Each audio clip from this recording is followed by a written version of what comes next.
competition here in London. It all started here. And it was Ron, Peter Morgan, Andrew Eaton, and yeah, that was it. And then we talked about movies, race movies that I like. We started off with that, you know.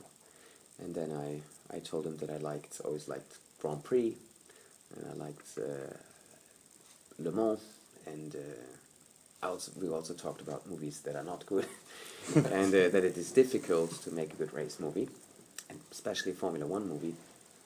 I loved Senna. I told him that this was a reason why I got very interested in Formula One again. And then I told him a bit about my background. I grew up in Cologne, not that far from Kerpen and the Nürburgring. So, you know, we and as a German in general, we're close to cars. So, but I was never a Formula One fan particularly. But I always liked cars. You know, I have two old timers, and you know, we talked about cars and blah blah blah blah. And then I felt confident.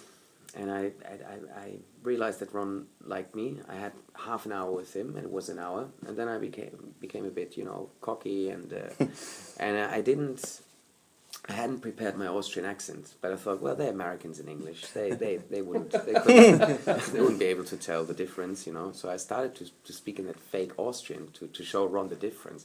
And then Peter Morgan all of a sudden answers in polished Viennese that this is a bullshit accent. I was like, boop, because I didn't know that he had been living there, you know, and he had been in touch with Niki, and they know each other. And then I understood why the quality of the dialogue and the script itself is so good, because you could tell, you know, that he had done his homework, his research, and he knew Niki quite well. It was so well captured the way Niki speaks, what he says and how he says it, you know. So, and that made it easy for me, you know, because the script itself was quite perfect in the first place. And then you know, you come back from an audition, and they let you wait 2 or 3 weeks, and then they call you. It's always the same. They say it was awesome, but somebody else will play it. You know, and in this case, after 3 days, I was on a motorway in Spain, overtaking trucks. And my girlfriend was screaming at me, "You're not a rally driver, you're not a good driver," you know. And that was the moment when they called me and offered me the part. So I said to my girlfriend, "You see, it's not that bad." And what were your first conversations about Niki like?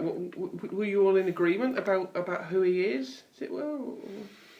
Yeah, well, Peter made it clear to that Niki that certain things were a bit dramatized, and you know. And Niki understood that, you know. He's a very clever guy, you know. He understood the laws of a movie, of a fictional movie. So he was happy the way he was portrayed. Only now he told me. He said we just been in Vienna a couple of days ago giving interviews, and he said, "Yeah, you know, I'm a bit older now, and was I really an asshole like this? Was I really such an asshole?" And I said, "Well, Niki, I met you a couple of times. I think it's quite accurate."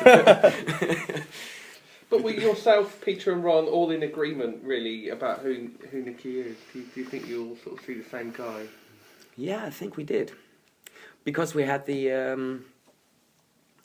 luxury of having him around and supporting us and visiting us. So we could always reassure that, you know, what we were doing was right. And I think Ron and Peter gave me a lot of support. After 1 week of shooting, I asked Peter several times, you know, will the people have empathy with me if I go on like this? I mean, and I said, trust me, there is a sense of humor about it, and you know, and of course the character makes that journey. So at the end, I love that scene by the plane, you know, because there finally you understand both of the guys' philosophy, and you like both of them, or you can side more to one or the other, but you actually you understand both of them.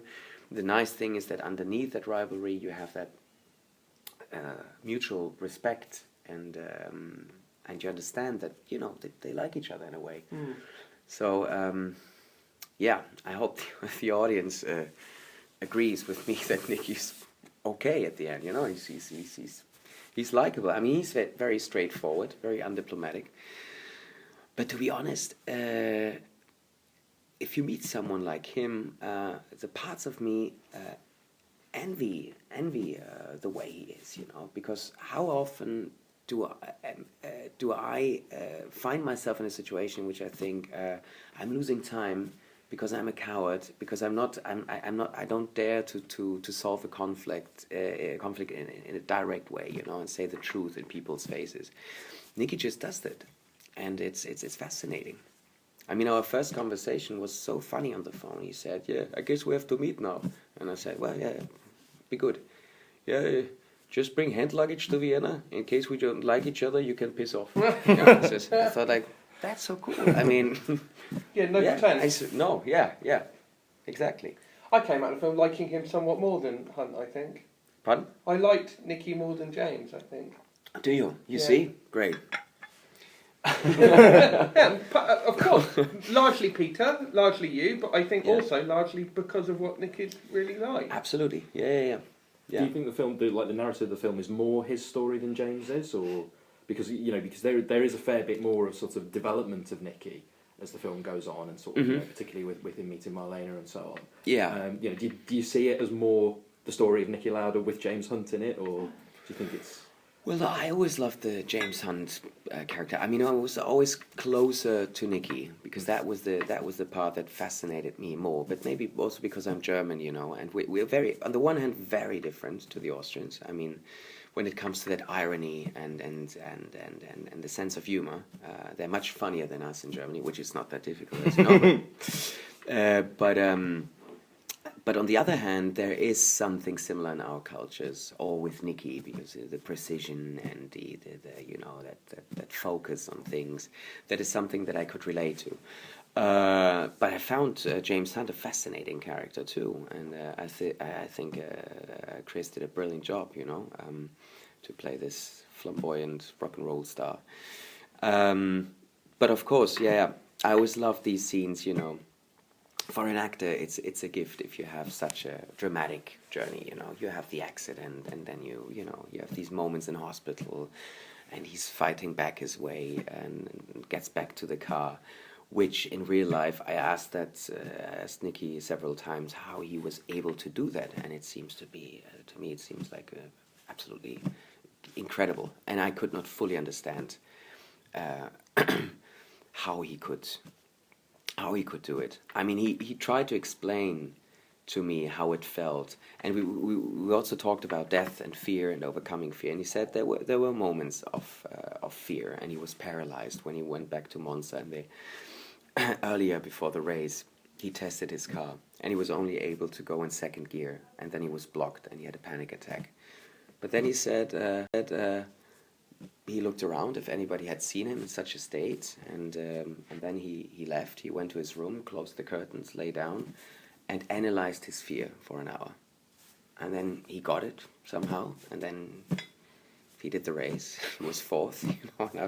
And that analyzing of fear is something that, you know, a normal human being like me can't understand. So, and at the moment where you have to act, you have to somehow find your own approach, and think of things that, you know, might help you. Think about your own fears. I don't know, but it is a fascinating life. And in the interviews, he said, it's incredible. He said, well, how do you feel about the movie? I didn't do anything for the movie. They did it. I mean, we did it. I only organized the barbecue.